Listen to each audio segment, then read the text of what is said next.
வணக்கம், welcome to malls kitchen. இன்னைக்கு நம்ம ரொம்ப ஹெல்த்தியான க்ரீம் ஆஃப் மஷ்ரூம் சூப் எப்படி பண்றதுன்னு பார்க்கலாம் வாங்க. இந்த மாதிரி மேலும் பல வீடியோக்கள் பாருங்க. இந்த சேனலை சப்ஸ்கிரைப் பண்ணிக்கோங்க. மறக்காம பெல் பட்டனை அழுத்துங்க. மஷ்ரூம் சூப் செய்யறதுக்கு தேவையான பொருட்கள்: 200 கிராம் மஷ்ரூம் இந்த மாதிரி நல்லா மெலிசா கட் பண்ணி எடுத்துக்கணும். 200 மில்லி காய்ச்சி ஆற வச்ச பால், பொடியா கட் பண்ண அரை பெரிய வெங்காயம், பொடியா கட் பண்ண 3 பல்லு பூண்டு, 1 ஸ்பூன் வெண்ணெய், 1 ஸ்பூன் கார்ன்ஃப்ளவர், அரை ஸ்பூன் மிளகுத்தூள், உப்பு தேவையான அளவு. மஷ்ரூம் சூப் செய்ய ஆரம்பிக்கலாம். கடாய் ஒன்று அடுப்பில் வச்சு நல்லா ஹீட் ஆனோன்னா 1 ஸ்பூன் வெண்ணெய் நல்லா சூடானோன்னா நம்ம பொடியாக கட் பண்ணி வச்சுருக்க அந்த 3 பல்லு பூண்டை சேர்த்து லைட்டாக வதக்கிக்கணும். அடுத்து பொடியாக கட் பண்ணி வச்சுருக்க அரை பெரிய வெங்காயத்தை இது கூட சேர்த்து நல்லா வதக்கிக்கணும்.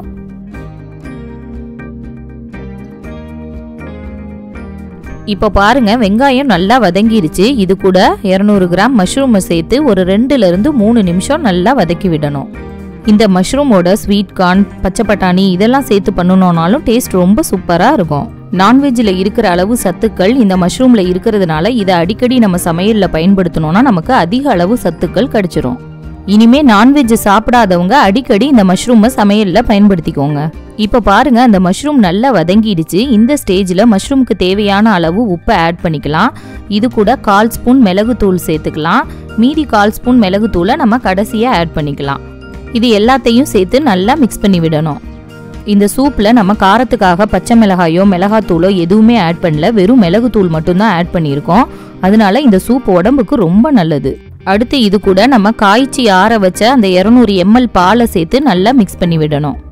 இந்த சூப்புக்கு நம்ம தண்ணி ஆட் பண்ணுறதை விட இந்த மாதிரி பால் ஆட் பண்ணோன்னா டேஸ்ட் ரொம்ப சூப்பராக இருக்கும். அது மட்டும் இல்லாமல் மஷ்ரூம், பால் இது ரெண்டுலேயுமே அதிக அளவில் கால்சியம் சத்துக்கள் இருக்கிறதுனால இது ரொம்ப ஹெல்த்தியான சூப். இப்போ பாருங்க, பால் நல்லா ஒரு கொதி வந்துருச்சு. இந்த ஸ்டேஜில் 1 ஸ்பூன் கார்ன்ஃப்ளவர் மாவு, அது கூட கொஞ்சமாக தண்ணி சேர்த்து கட்டி இல்லாமல் நல்லா கரைச்சிட்டு அதை இந்த சூப்போடு சேர்த்து நல்லா மிக்ஸ் பண்ணி விடணும். இந்த சூப்பை 1 நிமிஷம் போல் அப்படியே கிண்டிட்டு இருந்தோன்னா இந்த சூப்பு நல்ல க்ரீமி கன்சிஸ்டன்சிக்கு வர ஆரம்பிச்சிரும். இப்போ பாருங்க, இந்த சூப் நல்லா திக்காக க்ரீமி கன்சிஸ்டன்சிக்கு வந்துருச்சு. இந்த ஸ்டேஜில் இந்த சூப்புக்கு தேவையான உப்பையும் மீதி வச்சிருக்க அந்த 1/4 ஸ்பூன் மிளகுத்தூளையும் சேர்த்து நல்லா மிக்ஸ் பண்ணி விட்டு ஸ்டவ்வை ஆஃப் பண்ணிடலாம்.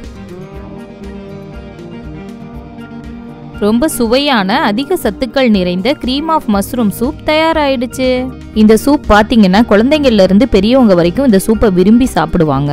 நீங்களும் கண்டிப்பா இந்த க்ரீம் ஆஃப் மஷ்ரூம் சூப்பை ட்ரை பண்ணி பாருங்க. இந்த வீடியோ பிடிச்சிருந்தா லைக் பண்ணுங்க, மறக்காம ஷேர் பண்ணுங்க. நன்றி.